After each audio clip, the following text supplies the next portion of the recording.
I grew up in the heartland of America, in York, Nebraska. It's a little town about an hour west of Lincoln, Nebraska, and it's in the middle of cornfields and soybean fields for as far as the eye can see.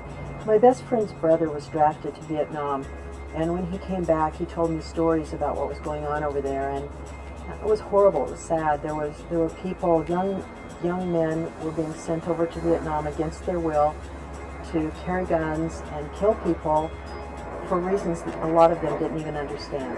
I was very impacted by the music of the era. There were so many songs, so many musicians, groups that were writing songs about Vietnam and about the war and about creating peace on earth, and it inspired me greatly.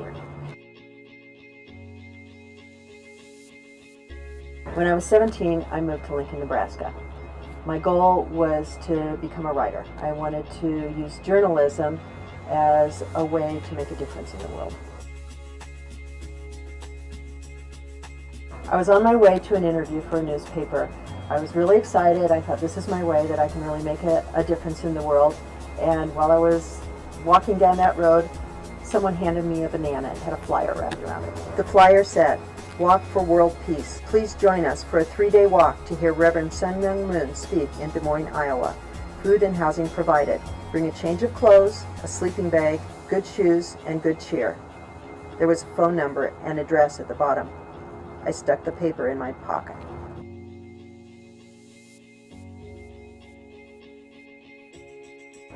As I detail in my book, I spent 5 years working so hard for what I thought would change the world. I thought the Messiah was on the earth, and I thought I was a disciple of Christ.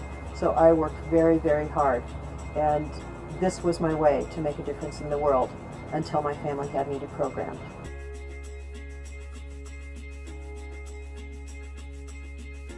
Putting yourself back together after going through a deprogramming is really hard. You don't know much about who you are. But I had the opportunity to work in a rehab house for people leaving cults, which I detail a lot in my book.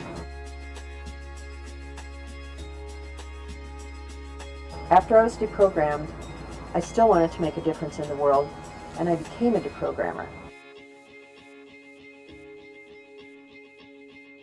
I worked as a deprogrammer for about 5 years, and during that time I helped many families pull their loved ones out of religious cults. But one of the cases I was involved in, everything went wrong, and I was ultimately arrested for kidnapping. After that, I quit doing deprogrammings.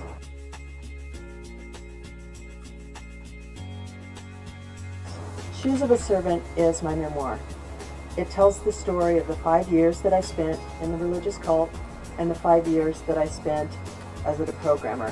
What's really important, though, I think, about the book is that it demonstrates that meeting ground of vulnerability and mental manipulation and what happens when those two things meet. That's what I'm passionate about now.